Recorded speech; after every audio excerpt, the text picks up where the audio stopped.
You said before about how you build up self-esteem and confidence and stuff. And there's this quote from one of my friends, Alex Hormozy, that says, "You don't become confident by shouting affirmations in the mirror, but by having a stack of undeniable proof that you are who you say you are. Outwork your self-doubt."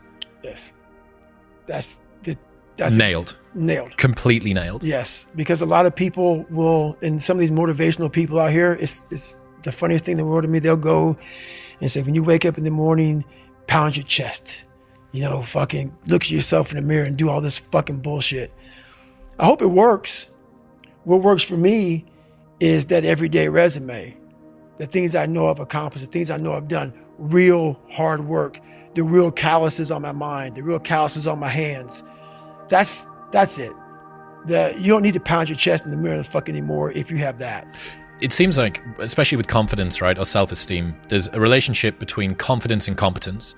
So what you're looking to do is try and have what you believe that you can do be ahead of what you can do. Right. Now, you're not looking for it to be delusional. You don't want it to be able to believe that you can do something like fly, right? But you need to have a relationship between the two. But what people are asking for is for their confidence to be so far ahead of their competence that, or without having even been competent at anything in the beginning. And that's just delusion. That's fantasy. Right.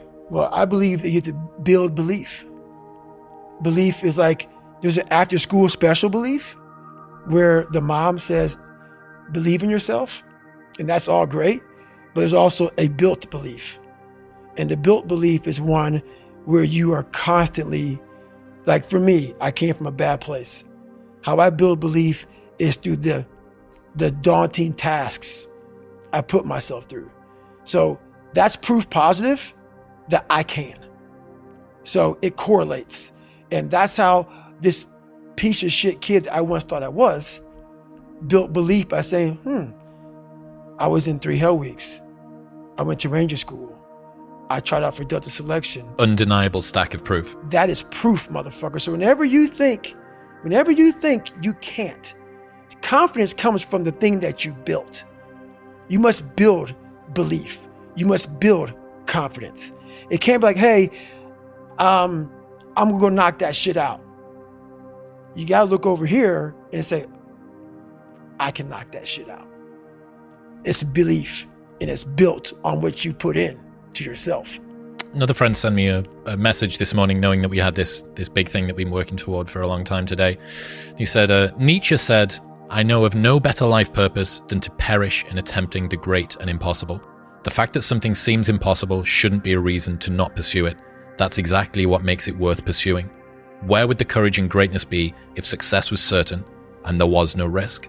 The only true failure is shrinking away from life's challenges." Nailed that one also. 2 for 2. Nailed that one also, man.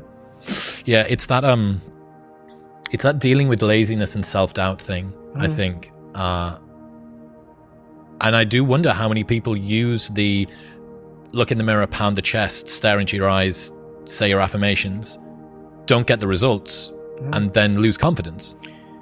Well, that's part of it. A lot of it is limited horizons. Limited horizons are like, I use me as an example always.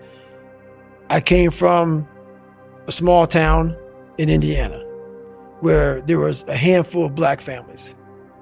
And a lot of people in that town, when you come from a town of 8,000 people, it's like we had a local plant, Great Dane. And you're like, you know what? I want to work at Great Dane and get a house next to my mom.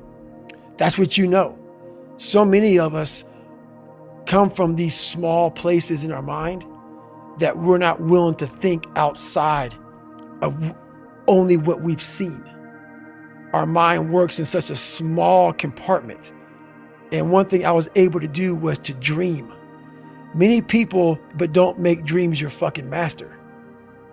But I was able to dream outside those fucking 4 walls of that small town.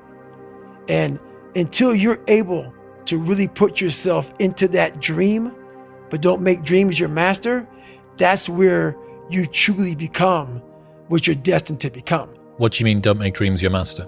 A lot of people sit back and they dream about being a sports figure, or dream about being a SEAL, or dream about being an astronaut. And all it is a motherfucking dream.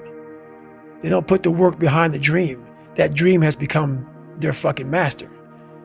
When you become the master of your fucking dream is when you say, I want to go be a Navy SEAL. And you say, okay, I'm going to lose 106 pounds in less than 3 fucking months.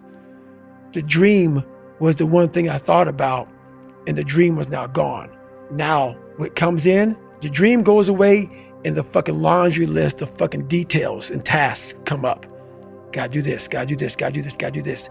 That's when you become the master of your dream. So, a lot of people out there dreaming. Ryan Holiday says, talking about the thing and doing the thing vie for the same resources. Allocate yours appropriately. That's it. That's it. That's the way it works as well. That's the way that the brain works. You can actually get these kicks of dopamine by telling your friends about, I'm going to be a Navy SEAL. I'm going to start my training next week. It's going to be great. I'm going to feel like this. It feels good. It feels good to talk about that shit, man. It actually makes you feel good, makes you feel proud, all that shit. But guess what happens? That alarm clock goes off at 4 a.m. to train. I don't want to be a SEAL today. Or I don't want to be whatever today. I'll start tomorrow. And that's the usual pattern of people's lives. That's why I talk about clearing out the mind. Until you really want to do something, you always get be a talker. You always get run your fucking mouth.